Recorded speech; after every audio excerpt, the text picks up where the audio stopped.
Hello friends, welcome to my channel home science insights. मैं आप सभी का अपने चैनल होम साइंस इनसाइट्स में स्वागत करती हूँ। So if you are also preparing for DSSB TGT domestic science exam and you want to crack this exam, you just need to give a like, share and subscribe the channel so that you can have all the videos free of cost which are easily accessible to all of you. You just need to go on the channel and you can visit all the videos related to the DSSB content.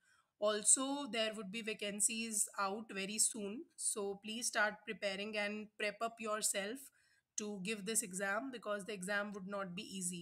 So, let's quickly move to today's class, which I have recorded for all of you. Today's class would be related to teaching methodology. The most important 10 questions would be discussed. So, let's quickly watch the video. Question number 1. If the quantity or quality of food items are altered by adding or removing something in the process, that is called as. So आपको बताना है कि इसमें से क्या ऐसी terminology है जो यूज की जाती है फॉर क्वांटिटी या फिर क्वालिटी अगर हम फूड आइटम्स के अंदर ऑल्टर करते हैं। ऑल्टर करने का मतलब होता है कि आप उसको छेड़ते हैं या मॉडिफाई करते हैं या चेंजेस लेकर आते हैं, उसमें कुछ ऐड करके या फिर उसमें से कुछ रिमूव करके। So let's come to the options. Advertisement, standardised marks, adulteration या फिर operation.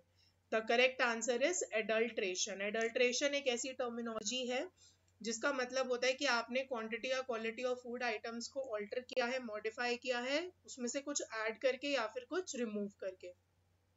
So without wasting our time, let us quickly move to question number 2. Which of the following is an inhibitor found in pulse? आपको बताना है कि pulse के अंदर इसमें से कौन सा इनहिबिटर है जो हमें मिलता है। सो ऑप्शन नंबर 1 है biotin, option 2 trypsin, option 3 avidin, option 4 है pepsin. So the correct answer is trypsin. Trypsin जो है वो इनहिबिट करता है जो पल्सेस के अंदर होता है आपकी एब्जॉर्प्शन को। Let's quickly move to question number 3. Which of the following synthetic dyes has been banned being very harmful to human health? आपको क्या लगता है इसमें से कौन सी डाइज ऐसी हैं जो सिंथेटिक डाई का एग्जाम्पल है जिसे बैन कर दिया गया है बिकॉज वो बहुत ज्यादा हार्मफुल होती है। ऑप्शन नंबर 1 है acid, option 2 azo dye, option 3 direct, option 4 है basic. So the correct answer is azo dye. Azo dye जो है उसको बैन कर दिया गया है क्योंकि एक तो वो सिंथेटिक डाई है प्लस वो ह्यूमन बींग्स के लिए बहुत ही ज्यादा हार्मफुल है। Let's quickly move to the next question. Children first temporary teeth starts getting replaced by permanent teeth at which of the following age? आपको बताना है कि बच्चे के जो पहले टेम्परेरी टीथ होते हैं वो कब रिप्लेस होने शुरू होते हैं परमानेंट टीथ पे, कौन सी एज ग्रुप में? 6 to 8 years, 10 to 12 years, 9 to 10 years, 3 to 4 years. So the correct answer is 6 to 8 years. 6 से 8 साल के बच्चे के परमानेंट टीथ आने शुरू हो जाते हैं और टेम्परेरी टीथ को रिप्लेस होना शुरू हो जाते हैं। Let's quickly move to question number 5. Choose the characteristics of non perishable food item. आपको इसमें से non perishable food item choose करना है। पेरिशेबल होते हैं जिसको हम ज्यादा टाइम तक स्टोर नहीं कर सकते, नॉन पेरिशेबल आइटम्स होते हैं जिसको हम ज्यादा टाइम तक स्टोर करके रख सकते हैं और वो खराब नहीं होते। Option number 1 take long time to spoil. देखिए जो मैं अभी एक्सप्लेनेशन दिया है उसी में आंसर छुपा हुआ है। Option 2 do not spoil at all, option 3 take shortest time to get spoiled, option 4 can be saved only when stored in darkness. So the correct answer is long time to spoil. Basically ये question आपको 2023 के paper में भी देखने को मिला था जो 6 जुलाई को पेपर हुआ था। उसमें ये पूछा गया था कि आपको इनमें ऑप्शंस में बताना है कि इसमें से कौन सा नॉन पेरिशेबल आइटम है। सो उसका आंसर सीड्स था, आई गेस ऑयल सीड्स वाला क्वेश्चन था, उसमें अनियन था ऑप्शन में, ऑयल सीड्स जो था वो करेक्ट आंसर था। सो प्लीज इसको ध्यान से कीजिएगा, ये बहुत इंपॉर्टेंट है। Let's quickly move to question number 6. Which of the following sources natural dyes are not obtained from? ऐसे कौन से सोर्स हैं जिससे हमें नेचुरल डाइज नहीं मिलती? नॉट है क्वेश्चन में, आंसर नेगेटिव में ही होगा अगर क्वेश्चन नेगेटिव है तो। वेजिटेबल्स, मिनरल्स, केमिकल्स या animals? So the correct answer is chemicals. Chemicals जो है वो एक ऐसी नेचुरल डाई से ऑब्टेन नहीं होता है, ऑब्वियसली बात है केमिकल्स हैं तो वो आर्टिफिशियल से ही ऑब्टेन होता है। Let's quickly move to question number 7. The growth foetus is affected by which of the following factors? आपको बताना है कि इसमें से फीटस की जो ग्रोथ होती है वो कौन से फैक्टर से अफेक्ट होती है? Mother's diet, mother's emotional state या फिर एज ऑफ मदर? तो आपको ये 3 फैक्टर्स दिए गए, इसके बेसिस पे आपको आंसर बताना है 1 and 3 ओनली, 2 and 3 ओनली, 1 2 3 या फिर 1 2। So the correct answer is all the 3 options are correct. एक बच्चे की ग्रोथ, फीटस की ग्रोथ जो है मदर की डाइट से भी अफेक्ट होती है, मदर की इमोशनल स्टेट से भी अफेक्ट होती है, और मदर की एज कितनी है वो भी एक बहुत बड़ा रोल प्ले करता है।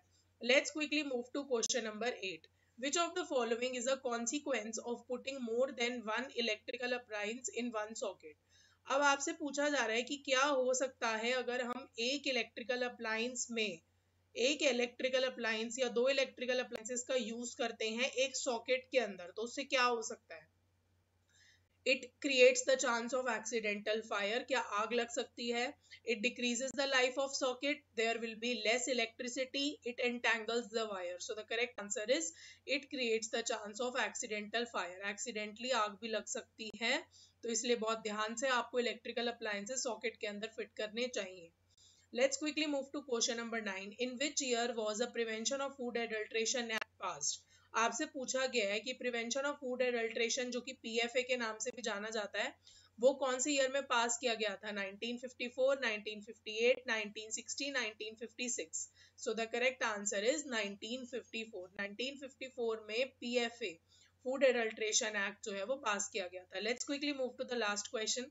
The first drop of polio vaccine is given at an age of, जो पहली पोलियो वैक्सीन होती है उसकी पहली खुराक कौन सी एज में दी जाती है? 6 वीक्स, 1 ईयर, 6 मंथ्स या 10 weeks? So the correct answer is 6 weeks. BCG है, बैसिलस काल्मिटीग्यूरेन, इसका भी एक वैक्सीनेशन इंजेक्शन दिया जाता है जो भी बच्चे को 6 वीक्स के अंदर ही दिया जाता है। तो पोलियो वैक्सीनेशन बहुत ज्यादा इंपॉर्टेंट होती है बच्चों के लिए। तो अगर आपके घर में कोई ऐसा छोटा बच्चा है जो अभी बॉर्न हुआ है तो वो उसका प्लीज जरूर ध्यान रखिएगा। So these are the very important questions for the day. Welcome back, friends. I hope you like today's session and it would be a fruitful session for all of you.